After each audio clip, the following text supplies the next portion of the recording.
Hello class fourth. Previous class में हम लोगों ने पढ़ा as per the requirement of our body हम फूड आइटम्स को 3 ग्रुप्स में डिवाइड करते हैं। एनर्जी गिविंग फूड्स है ना, जिनसे कि हमें एनर्जी मिलती है, जिसके अंदर आपके आ जाते हैं कार्बोहाइड्रेट्स एंड फैट्स।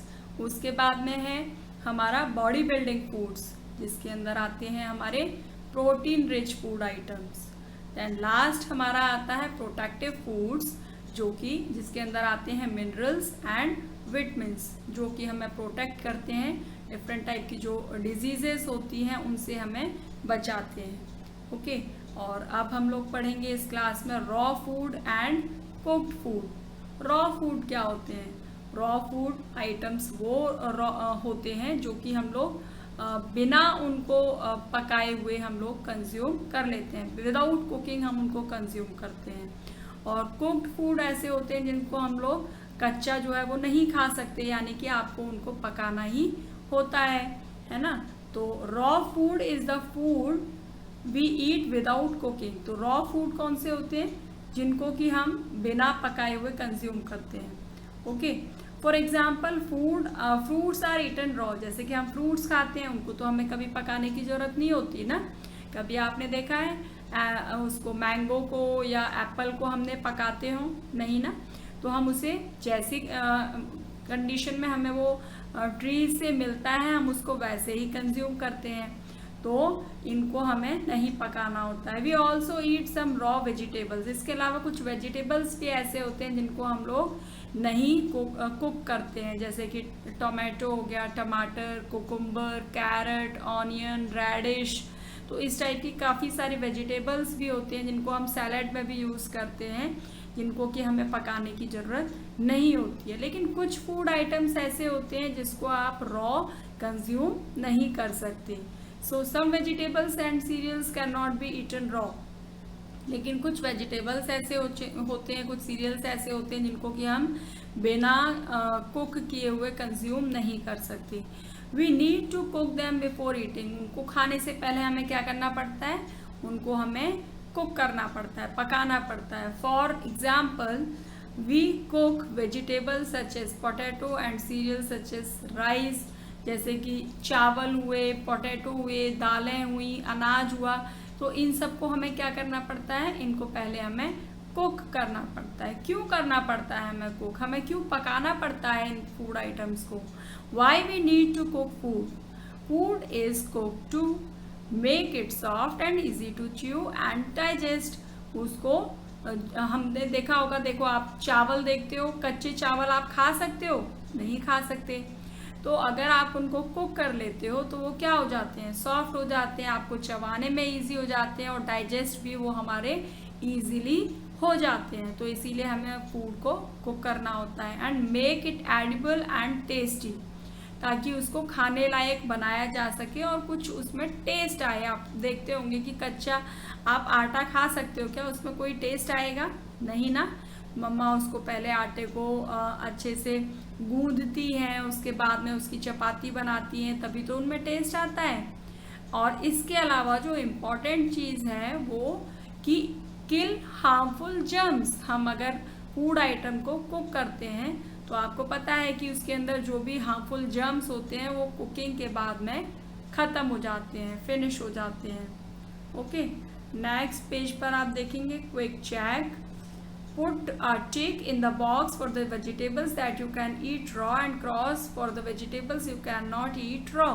अब इसमें आपको वो फूड वेजिटेबल्स जो कि आप कच्चा खा सकते हो उनको टिक करना है, और जिनको आप कच्चा नहीं खा सकते हो उनको क्या करना है? क्रॉस करना है। तो ये इंटरेस्टिंग एक्टिविटी दी हुई है जिसको आप खुद से करेंगे।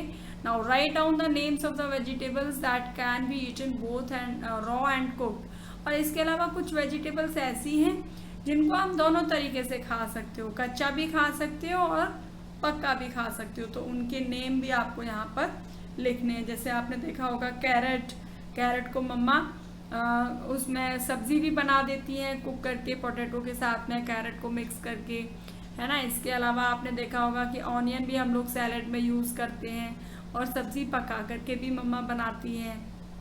सेम टोमेटो कच्चा भी खाते हैं, पक्का भी खाते हैं। तो इस तरीके से आपको यहाँ पर इनके नेम जो है वो फिल करने हैं। Now tips for cooking healthy food, किस तरीके से हम अपना जो फूड है उसको हेल्दी कैसे रख सकते हैं, कितना हमें उसे पकाना चाहिए, किस तरीके से हमें उसकी कटिंग करनी चाहिए, कैसे हमें उसे वॉश करना चाहिए। तो देखिए, always wash vegetables before cutting, हमें हमेशा अपनी सब्जियां जो हैं वो कटिंग करने से पहले ही वॉश कर लेनी चाहिए, क्योंकि अगर आप सब्जियों को कट करने के बाद वॉश करते हैं तो उसके जो न्यूट्रिएंट्स होते हैं वो निकल जाते हैं। Food should be cooked in just enough water to retain the nutrients. Do not throw away excess water as this result in loss of nutrients from the food. अब जैसे कई बार देखा होगा आपने, मम्मा जो हैं वो फूड आइटम्स कुछ कुक करती हैं, जैसे कि अगर छोले चने कुछ कुक किया तो उसका जो एक्स्ट्रा वाटर होता है उसको भी मम्मा सब्जी में ही यूज़ कर लेती हैं। क्यों? क्योंकि जो उसके न्यूट्रिएंट्स होते हैं वो उस वाटर के अंदर मिक्सअप हो जाते हैं। तो हमें जो एक्स्ट्रा वाटर होता है उसको हमें थ्रो नहीं करना चाहिए, फेंकना नहीं चाहिए, क्योंकि उसके अंदर काफ़ी सारे न्यूट्रिएंट्स होते हैं। अगर मम्मा उसको फेंकती हैं तो आपको उसको बोलना है कि मम्मा आप इसको यूज़ कर सकते हो। अगर इस तरीके से, जैसे आपने पालक बॉईल किया, पालक का जो वाटर है वो एक्स्ट्रा वाटर जो बचता है उससे आप क्या कर सकते हो, उसको आप आटा गूंथ सकते हो, तो उसके न्यूट्रिएंट्स जो है वो उसमें मिक्सअप हो जाएंगे। तो हमें ये एक्सेस जो वाटर है उसको वेस्ट नहीं करना चाहिए। And do not over cook food as it may destroyed the nutrients, हमें खाने को, फूड आइटम को बहुत ज़्यादा पकाना भी नहीं चाहिए, क्योंकि बहुत ज़्यादा अगर हम उसको पकाते हैं तो उसके जो न्यूट्रिएंट्स हैं वो डिस्ट्रॉय हो जाते हैं, ख़त्म हो जाते हैं। Okay, now activity, take a sip of drinking water, does it have any taste. आप जो पीने का पानी है उसमें से एक सिप, एक घूंट लेकर के देखिए क्या उसमें कोई टेस्ट आता है। Now take 1 carrot, 1 onion and 1/4 of cabbage and chop them into small pieces. आपको करना क्या है, एक कैरेट लेनी है, एक ऑनियन लेनी है और 1/4 कैबेज का पीस लेना है, उसको अच्छे से चॉप करना है स्मॉल पीसेस में। Then wash and boil them in 2 cups of water for 10 minutes। 2 cup water आपको एक कंटेनर में लेना है, उसको अच्छे से बॉयल करना है। वो जो आइटम्स आपने कट किए हैं, चॉप किए हैं, उसको उसमें मिक्सअप करके बॉयल कर देना है। Then cool, strain and then mix a pinch of salt. उसको थोड़ा सा ठंडा होने देना है, उसमें 1 पिंच आपको सॉल्ट मिक्स करना है। देन ड्रिंक दिस वाटर, और उसके बाद उस पानी को पी करके देखिए, does it have some taste now, उसमें कुछ टेस्ट आ रहा है या नहीं आ रहा है, आपको टेस्ट करके देखना है। Is it different from the plain water, जो आपने सिंपल वाटर पिया था क्या वो उससे अलग है, क्या उसका टेस्ट जो है वो चेंज है। The water now contain useful nutrients, अब वो जो वाटर है उन वेजिटेबल्स के साथ में बॉईल करने से उसके अंदर काफ़ी सारे क्या आ जाते हैं, न्यूट्रिएंट्स मिल जाते हैं। So these nutrients change the taste of water, और जो वो न्यूट्रिएंट्स हैं वो वाटर का टेस्ट जो है वो कैसा कर देते हैं, चेंज कर देते हैं। तो ये एक्टिविटी भी बहुत ही इंटरेस्टिंग आपके चैप्टर में एक्टिविटी दी हुई है, जिसको करने में आपको बहुत इंटरेस्ट आएगा। लास्ट जो आपने क्लास में देखा कि जो सैलेड बनाना था वो भी काफ़ी इंटरेस्टिंग था। इसके अलावा यहाँ पर आप ये एक्टिविटी भी आप कर सकते हैं, इसको आप बनाएंगे, ये सूप आपका बन करके रेडी हो जाएगा। ओके, तो ये एक्टिविटी आप करेंगे मम्मा की हेल्प से अपने घर में। और उसके बाद हम देखते हैं फूड प्रिजर्वेशन। अब हमें ये तो पता है कि फूड हमारे लिए कितना इम्पोर्टेंट है ना। तो अब हमें फूड को प्रिजर्व कैसे करना है, कैसे बचाना है, किस तरीके से हम इसे लंबे टाइम तक इसको सेफ रख सकते हैं। Food does not remain fresh for long, लंबे टाइम तक हम उसको ऐसे ही रख करके लंबे टाइम तक फ्रेश तो नहीं रख सकते।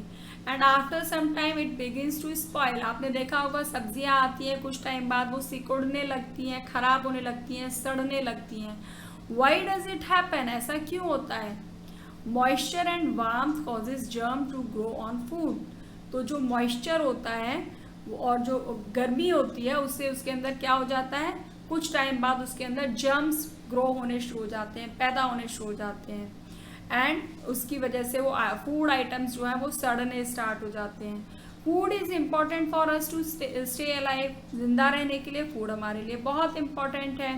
सो we should neither waste it nor allowed to be it to spoil. तो हमें उसको ना तो वेस्ट करना चाहिए, ना ही हमें उसको सड़ने देना चाहिए. So the method by which we can prevent food from spoiling is called preservation. तो वो मैथड जिनसे कि हम अपने फूड आइटम को सड़ने से बचा सकते हैं और लंबे टाइम तक कंजर्व कर सकते हैं, बचा कर रख सकते हैं, that is called preservation. Okay, so how we can preserve our food. क्या क्या मेथड्स हो सकते हैं. We can preserve food by the following methods. कौन कौन से मेथड्स हैं. Refrigeration, freezing. जैसे आपने देखा होगा घर में सभी के फ्रिज होता है ना. और मम्मा जैसे ही सब्जियां लेकर के आते हैं बाहर से, मार्केट से सब्जियां लाते हैं, उनको अच्छे से वॉश करते हैं और उसके बाद उसे रेफ्रिजरेटर में रख देते हैं, फ्रीज में रख देते हैं. In this method food item are preserve by keeping them cold. उनको ठंडे जगह पर रख करके, ताकि उनको जो बहुत ज़्यादा हॉट टेम्परेचर है उसमें अगर आप देखते हो बाहर सब्जियां रह जाती हैं तो 1-2 दिन में ही वो सब्जियां खराब हो जाती हैं. लेकिन अगर हम फ्रिज में रख देते हैं तो वो कई दिन तक, 7-8 दिन तक वो अच्छे से रह सकती हैं. So we refrigerate food items such as milk, यानी कि दूध. आपने देखा होगा कुछ भी टाइम अगर वो बाहर रह जाता है तो वो फट जाता है. Same fruits, vegetables, to keep them fresh. उनको फ्रेश रखने के लिए हम उसको क्या करते हैं, फ्रिज के अंदर डाल देते हैं. Some items are properly packed and frozen to preserve them for a much longer period.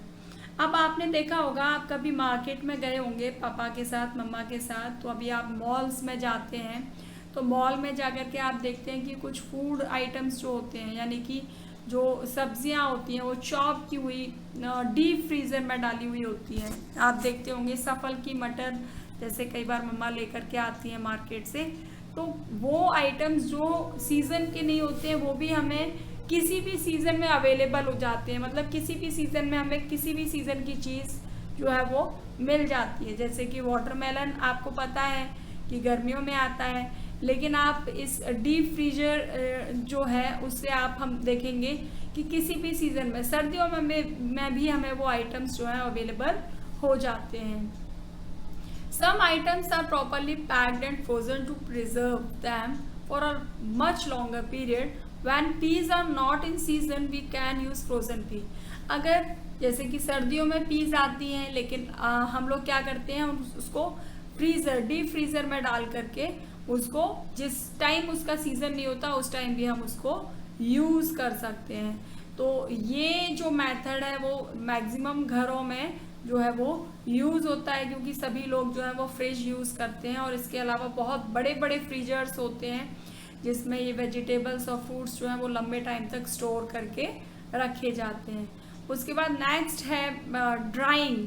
In this method food item are dried by removing moisture from them. हमें पता है कि जर्म्स जो है वो किसकी वजह से पैदा होते हैं, जर्म्स पैदा होते हैं मॉइस्चर की वजह से.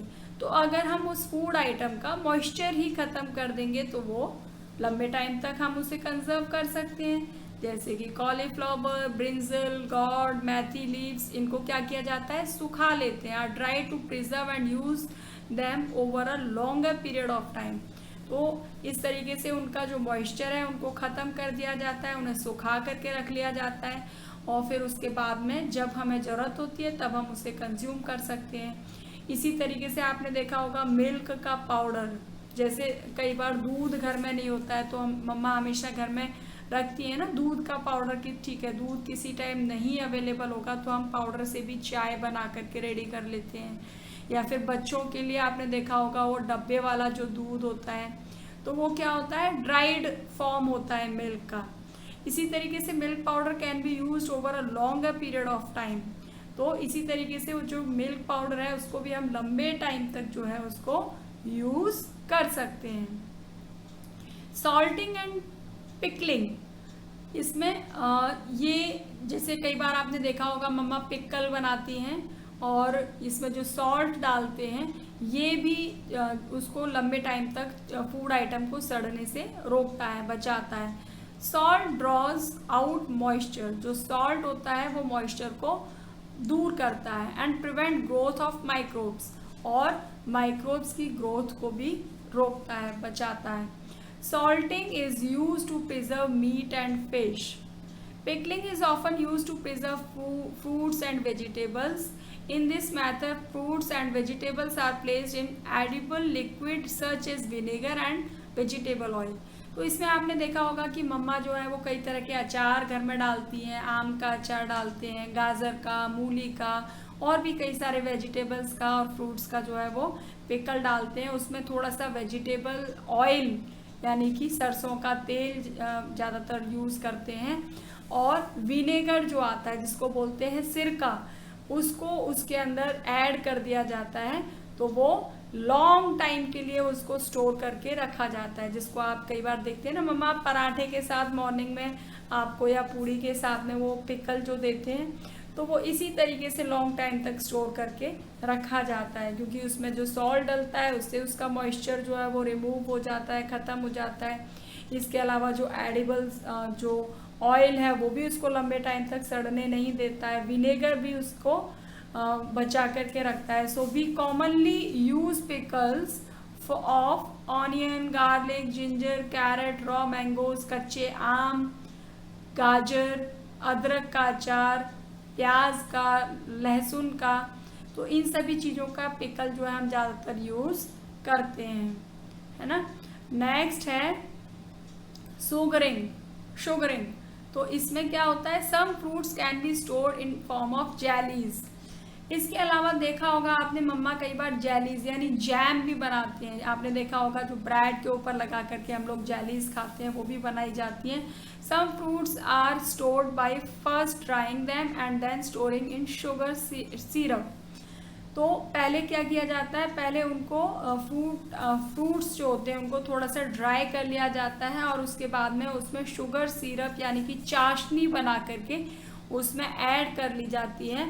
तो इससे भी जो है वो लंबे टाइम तक उनको आप जेलीज में, जैम में उनको स्टोर करके, जैम के फॉर्म में या जेलीज के फॉर्म में उसको आप लंबे टाइम तक स्टोर करके रख सकते हो। इसके अलावा salt and sugar dehydrate food, they come in contact with. तो जो सॉल्ट है, शुगर है, वो फूड आइटम को क्या कर देते हैं, डिहाइड्रेट कर देते हैं, यानी कि उसका जो मॉइस्चर जो होता है उसको ख़त्म कर देते हैं, उसके पानी को ख़त्म कर देते हैं। This prevents the growth of germs, and ये जो है वो जर्म्स की ग्रोथ को होने से, जो जर्म्स उसमें पैदा हो जाते हैं उसको पैदा होने से रोकता है। एंड की फूड प्रिजर्व मच लॉन्गर, और जो फूड आइटम है उसको लंबे टाइम तक उसको हम स्टोर करके रख पाते हैं। ओके, तो इस तरीके से ये चैप्टर आपका चैप्टर 2 फिनिश।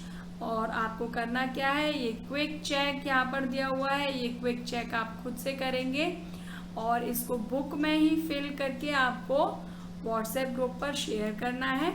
और लास्ट पेज पर भी जो आपको क्विक चेक दिया हुआ था वो आपको करना है, इसको भी आप कंप्लीट करेंगे अपनी बुक में। ओके, तो ये था आपके लिए आज का होमवर्क, और आपको इस पूरे चैप्टर को रीड करना है, जो भी हार्ड वर्ड्स आएंगे उसे अंडरलाइन करना है, और उनके स्पेलिंग्स भी लर्न करने हैं। ओके, तो नेक्स्ट क्लास में हम लोग करेंगे exercises of this chapter. Till then, bye bye.